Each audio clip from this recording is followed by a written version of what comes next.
भारत माता की, भारत माता की, छत्रपती शिवाजी महाराज की, धर्मवीर छत्रपती संभाजी महाराज की।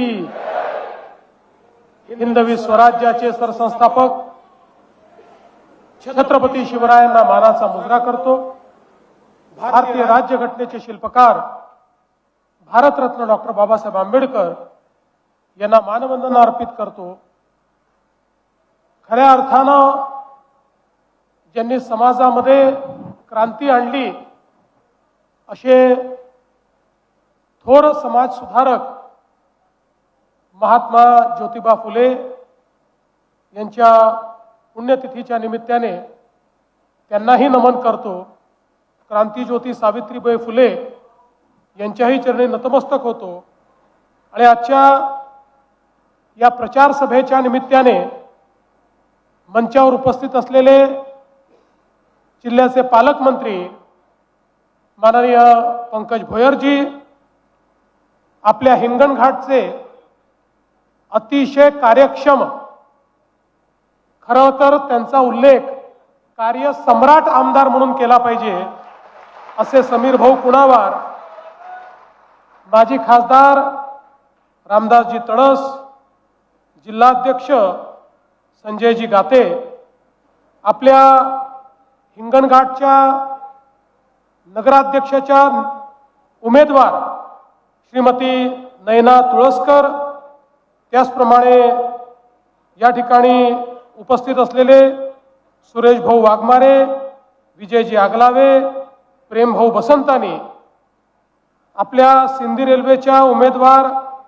राणीताई कलोडे, श्री नितीनजी मडावी, शंकरजी अत्राम, आकाशजी पोहाणे, शांतीलालजी कोचर, किशोरजी दिघे, वसंतराव पाल, शारदाताई पटेल, सुनीलजी गफाट, भूपेंद्रजी शहाणे, भूषणजी पिसे, मंचावरील सर्व मान्यवर आणि या ठिकाणी उपस्थित सर्व माझ्या लाडक्या बहिणी आणि तेवढ्याच लाडक्या भावांनो, आज मला अतिशय आनंद आहे की हिंगणघाटमध्ये पुन्हा एकदा आपल्यामध्ये मी उपस्थित आहे।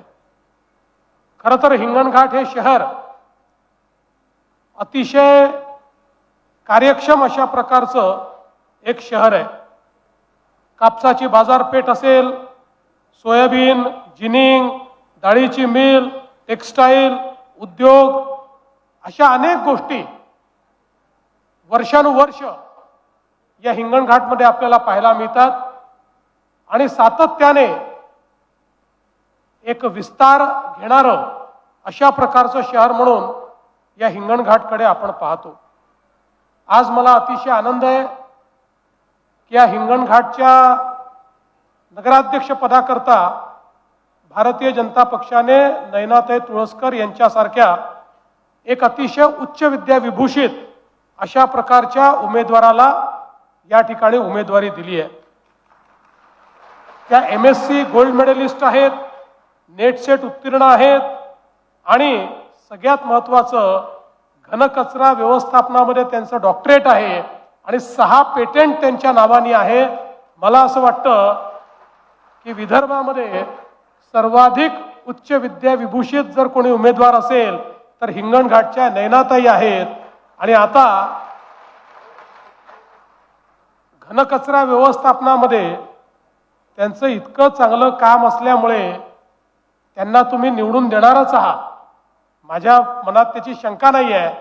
पण समीर भाऊ, आता नयनाताई आणि तुमची जबाबदारी आहे की तुम्ही घनकचरा व्यवस्थापनाचं एक हिंगणघाट मॉडेल तयार करा आणि त्याकरता जी काही तुम्हाला मदत लागेल ती सगळी मदत मी करेन।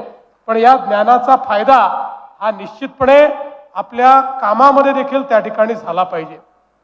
आज खरं म्हणजे ज्यावेळी मी आपल्याकडे या निवडणुकीच्या निमित्ताने मत मागायला आलो आहे, या पूर्ण प्रचाराच्या दरम्यान मी कोणावरही टीका केली नाही, कुठल्या पक्षाची उणीधुणी काढली नाही, कुठल्या पक्षाला काही बोललो नाही, कुठल्या उमेदवाराबद्दलही काही बोललो नाही।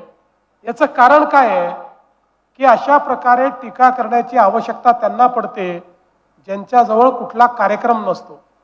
या ठिकाणी Bharatiya Janata party, Republican party, आपली युती ही निवडणुकीच्या मैदानात आपण उतरलो आहोत।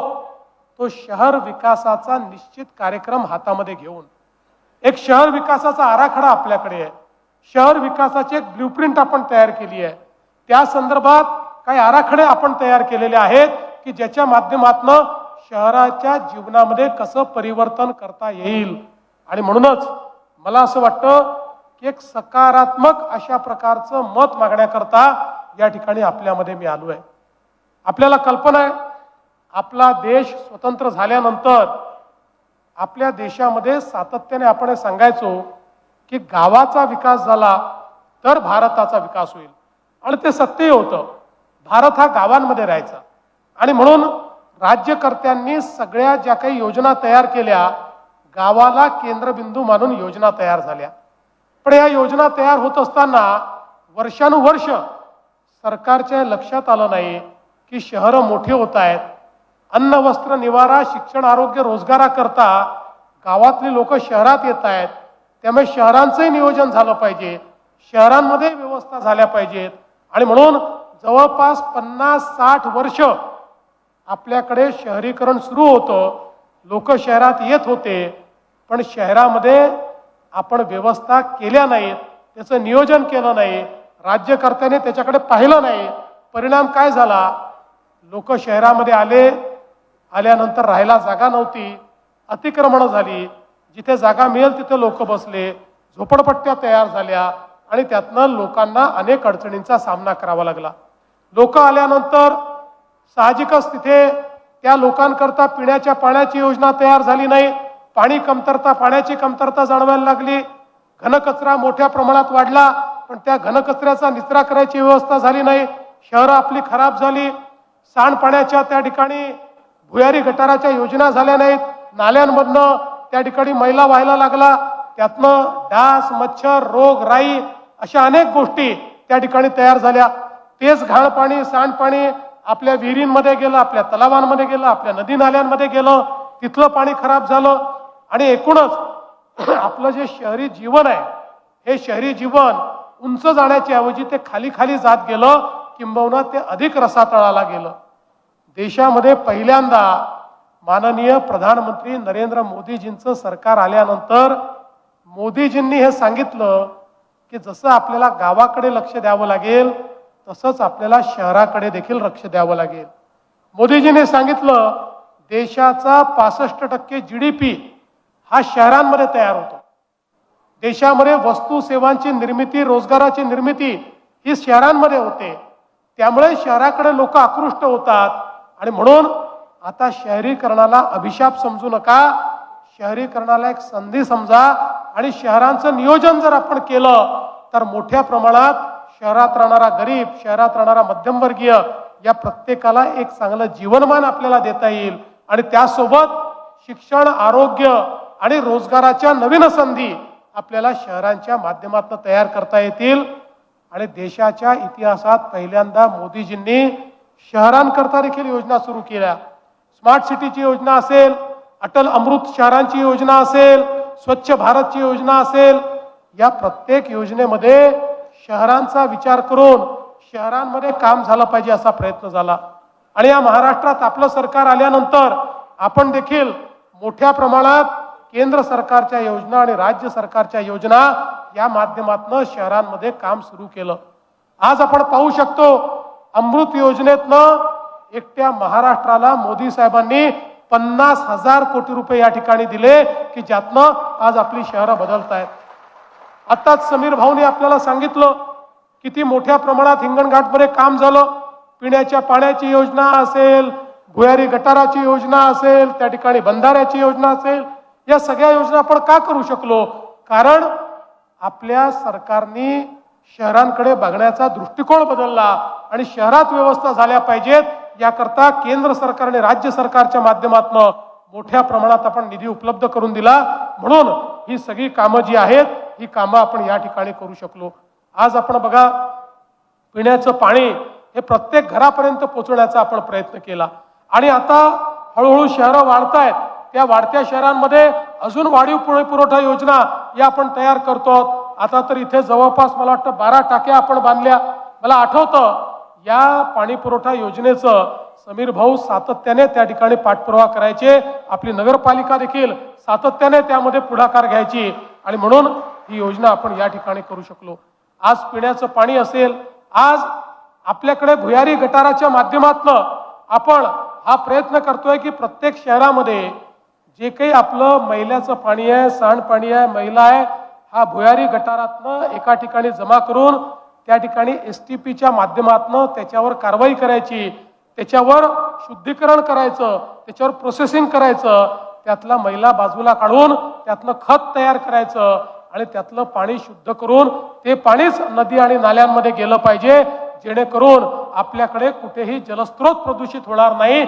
याकरता एक मोठं मिशन आपण महाराष्ट्रामध्ये हातामध्ये घेतलंय आणि जवळपास महाराष्ट्रातल्या 200 पेक्षा जास्त शहरांमध्ये आज हे काम चाललेलं आहे. आपण बघा, हे काम महत्वाचं आहे. आज महाराष्ट्राचा जर आपण विचार केला तर महाराष्ट्राची 6.5 कोटी जनता ही 40,000 गावांमध्ये राहते. 6.5 कोटी लोक 40,000 गावांमध्ये, आणि तेवढेच 6.5 कोटी लोक हे हिंगणघाट सारख्या 400 शहरांमध्ये राहतात. त्यामुळे या 400 शहरांमध्ये ही जर व्यवस्था आपण उभी केली नाही तर या 6.5 कोटी लोकांना केवढ्या मोठ्या प्रदूषणाला पुढे जावं लागतं. आज घनकचऱ्यामध्ये वेगवेगळ्या प्रकारच्या टेक्नॉलॉजी आपण आणल्या. अनेक छोट्या छोट्या नगरपंचायती देखील आज घनकचऱ्याचं त्या ठिकाणी व्यवस्थापन करतायत, घनकचऱ्यावर प्रक्रिया करतायत आणि आता तर घनकचऱ्याच्या एक्सपर्टच आपल्याकडे आपल्या नगराध्यक्ष होणार आहेत. त्यामुळे आपल्याला घनकचरा, आपले गडकरी साहेब नेहमी सांगतात, nothing is waste, everything is wealth. आता ते खरं झालेलं आहे. आता हा घनकचरा केवळ आपल्यावर लायबिलिटी राहिली नाही, आता या घनकचऱ्यातनं इतक्या गोष्टी निर्मित करता येतात. घनकचऱ्यातनं खत तयार होतं, घनकचऱ्यातनं कोळशासारखे पेलेट्स तयार होतात, घनकचऱ्यातनं गॅस तयार होतो, घनकचऱ्यातनं इथेनॉल तयार होतं, मिथेनॉल तयार होतं. वेगवेगळ्या प्रकारच्या गोष्टी आता या घनकचऱ्यातनं तयार होत आहेत आणि त्यातने मोठ्या प्रमाणात आपल्याला एक सर्क्युलर इकॉनॉमी ज्याला म्हणतो ती देखील या ठिकाणी तयार होते. आणि म्हणून प्रदूषण दूर करण्याकरता, या घनकचऱ्याच्या व्यवस्थापनाकरता देखील स्वच्छ भारत योजनेच्या माध्यमातून आज इतका मोठा निधी आपण उपलब्ध करून दिलाय. प्रत्येक जे काही शहर आहेत त्याच्यामध्ये खेळाची उद्यानं असले पाहिजेत, त्याच्यात हरित पट्टे असले पाहिजेत, त्या ठिकाणी तलाव असतील तर त्या तलावांचं सुशोभीकरण झालं पाहिजे. अशा प्रकारच्या योजना आपण त्या ठिकाणी आणल्या. आणि एवढंच नाही तर प्रत्येक शहरामध्ये आयुष्यमान आरोग्य मंदिराच्या माध्यमातून त्या ठिकाणी मोफत सेवा देखील उपलब्ध राहिली पाहिजे, लोकांना औषधही मिळाली पाहिजे, अशा प्रकारचा आपला प्रयत्न आहे. खरं म्हणजे मी या ठिकाणी आमच्या समीर भाऊंचं मनापासून अभिनंदन करेन की या वर्धा जिल्ह्यामध्ये आम्ही मेडिकल कॉलेज देण्याचा ज्यावेळेस निर्णय केला त्यावेळी जोपर्यंत ते मेडिकल कॉलेज आम्ही मंजूर करत नाही तोपर्यंत समीर भाऊंनी आमचा पिच्छा सोडला नाही. तुम्ही बघा, एक 3-4 वर्षापूर्वी मला जास्त केस होते, आता कमी झाले. ते समीर भाऊंच्या पाठपुराव्यामुळे झाले, कारण इतका पाठपुरावा ते करतात. एकदा त्यांनी मनात घेतलं की ते त्यांचं काम मंजूर झाल्याशिवाय तुमचा पाठपुरावा सोडतच नाहीत. आणि म्हणून ते माझ्याकडे आले, म्हणाले आम्हाला मेडिकल कॉलेज पाहिजे. मी म्हटलं तुम्हाला मेडिकल कॉलेज मिळू शकत नाही. म्हणाले का? म्हटलं त्याच्याकरता अट आहे, 400 बेडेड हॉस्पिटल लागतं, तुमच्याकडे 400 बेडेड हॉस्पिटल नाही. मी म्हटलं मग कसं तुमच्याकडे करायचं? मग म्हणाले पहिले 400 बेडेड हॉस्पिटल द्या. मी म्हटलं हे तर असं झालं की तुम्ही मला पूल मागायला आले. मी सांगितलं तुमच्या गावात नदी नाही, तर तुम्ही म्हणता आधी नदी बांधून द्या आणि मग पूल बांधून द्या. पण त्यांनी काही माझा पिच्छा सोडला नाही. पहिले 400 बेडचं हॉस्पिटल मंजूर करून घेतलं. आता त्या हॉस्पिटलचं टेंडर झालं, वर्क ऑर्डर झालं. आता मला वाटतं त्याचं काम आपल्याला सुरू करायचं आहे. या निवडणुकीनंतर मी येणार आहे समीर भाऊ त्याच्या भूमिपूजनाकरता. 400 बेडेड हॉस्पिटल. आणि मग जसं हॉस्पिटल मंजूर झालं तसा त्यांनी आपला दावा पेश केला की आता आमच्याकडे 400 बेडेड हॉस्पिटल आहे, त्यामुळे मेडिकल कॉलेज आमच्याकडे करा. आणि तेही आपण मंजूर केलं आणि त्याचंही काम आता लवकरच आपण सुरू करणार आहोत. पुढच्या काळामध्ये एक अत्यंत आधुनिक अशा प्रकारचं मेडिकल कॉलेज या ठिकाणी होणार आहे. पण ते कसं आहे बघा, मला वाटलं आता यांचं समाधान होईल. मेडिकल कॉलेज केलं. आता 2-3 मागण्या परत करूनच टाकल्या त्यांनी. त्या मेडिकल कॉलेजमध्ये काय काय केलं पाहिजे याच्या मागण्या त्यांच्या आहेतच. मला असं वाटतं की निश्चितपणे ज्या मागण्या तुम्ही केल्या, तुम्ही काळजी करू नका, त्या मागण्याही आपण पूर्ण करू. पण मला हे सांगताना आनंद वाटतो की आपण महात्मा फुले जनआरोग्य योजना सुरू केली. या योजनेमध्ये 5 लाखापर्यंतचा इलाज सगळ्यांना मोफत केला.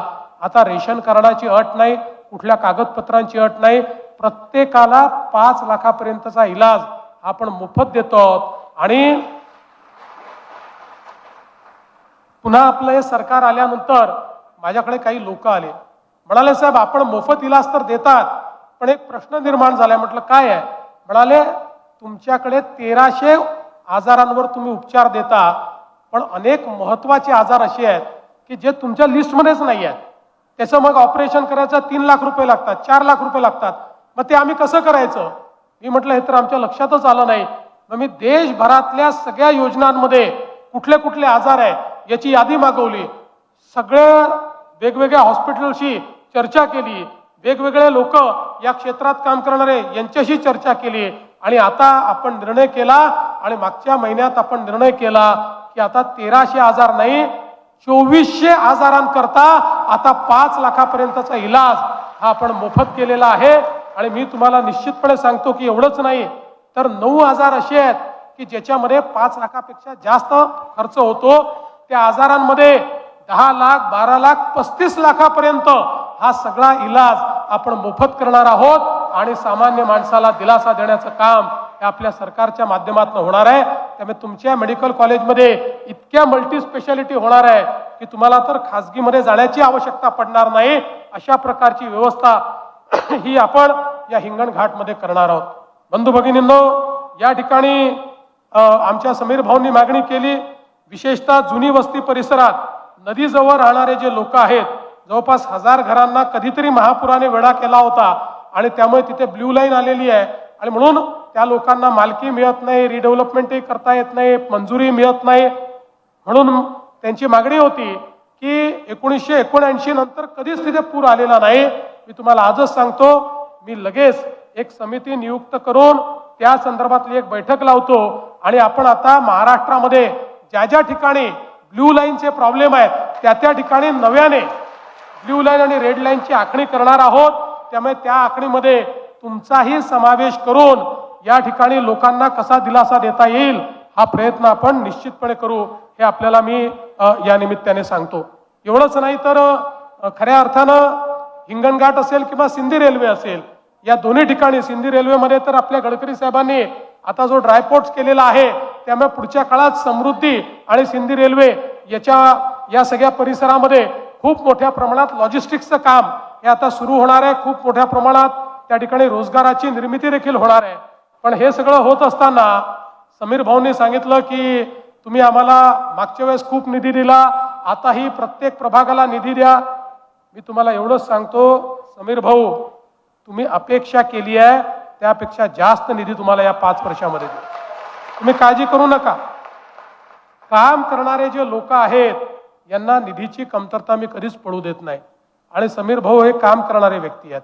त्यामुळे निश्चितपणे निधीची कुठलीही कमतरता त्या ठिकाणी सिंधी रेल्वे असो का हिंगणघाट असो त्या ठिकाणी आपण पडू देणार नाही. आणि एक वाढीव MIDC देखील आपल्याला पाहिजे, ती देखील आपण देऊ. कारण आता आपल्या विदर्भामध्ये इतके उद्योग येत आहेत, विशेषतः गडचिरोली स्टील हब झाल्यामुळे गडचिरोली, चंद्रपूर, वर्धा, भंडारा, गोंदिया, नागपूर या ठिकाणी इतक्या मोठ्या प्रमाणात उद्योग येत आहेत की आपल्यालाही आता MIDCची आवश्यकता आहे. त्यामुळे आपण जी वाढीव MIDC या ठिकाणी मागितलेली आहे त्याला देखील आपण निश्चितपणे एक प्राधान्य देऊ आणि त्या गोष्टी आपण या ठिकाणी करून देऊ. स्टेडियमचा विषय आहे, इतरही विषय आपण मांडले आहेत. आपण त्या ठिकाणी निश्चितपणे माझ्याकडे या, ज्या ज्या मागण्या आपण केलेल्या आहेत त्या प्रत्येक मागणीला सकारात्मकच प्रतिसाद हा आपल्या सरकारच्या वतीनं मिळेल. बंधू भगिनींनो, आपल्याला माहिती आहे इतके वर्ष आपण आम्हाला बघतात, आम्ही केवळ आश्वासन देणारे लोक नाही आहोत, आम्ही काम करणारे लोक आहोत. मागच्या वर्षी आपल्या सगळ्यांच्या आशीर्वादाने एक अतिशय मोठा विजय हा विधानसभेमध्ये आपल्याला मिळाला. न भूतो अशा प्रकारचा विजय महाराष्ट्रातल्या आजपर्यंतच्या इतिहासातला सगळ्यात मोठा विजय हा आपल्याला मागच्या विधानसभेच्या निवडणुकीत मिळाला. तो विजय मिळाल्याबरोबर काही लोक म्हणायला लागले की आता भाजपच्या इतक्या जागा आल्या की आता हे भाजपवाले लाडकी बहीण योजना बंद करणार.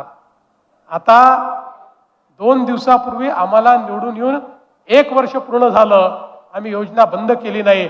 आणि माझ्या सगळ्या लाडक्या बहिणींना या ठिकाणी सांगतो, जोपर्यंत तुमचा देवाभाऊ मुख्यमंत्री आहे तोपर्यंत लाडकी बहीण योजना बंद होणार नाही म्हणजे नाही. पण त्यासोबत मी आता आमच्या नैनाताईंना आणि राणीताईंना सांगतो, हे लोक तुम्हाला निवडून देणार आहेत, पण आमच्या लाडक्या बहिणींना आता केवळ लाडक्या बहिणीपर्यंत मर्यादित ठेवायचं नाही आहे. आता आमच्या लाडक्या बहिणींना लखपती दीदीमध्ये परिवर्तित करायचं आहे. कारण आपल्या मोदीजींनी लखपती दीदीचा कार्यक्रम दिलाय. मला सांगताना आनंद वाटतो की गेल्या वर्षी आम्ही लखपती दीदी सुरू केलं आणि आतापर्यंत 50 लाख बहिणींना आम्ही लखपती दीदी केलाय.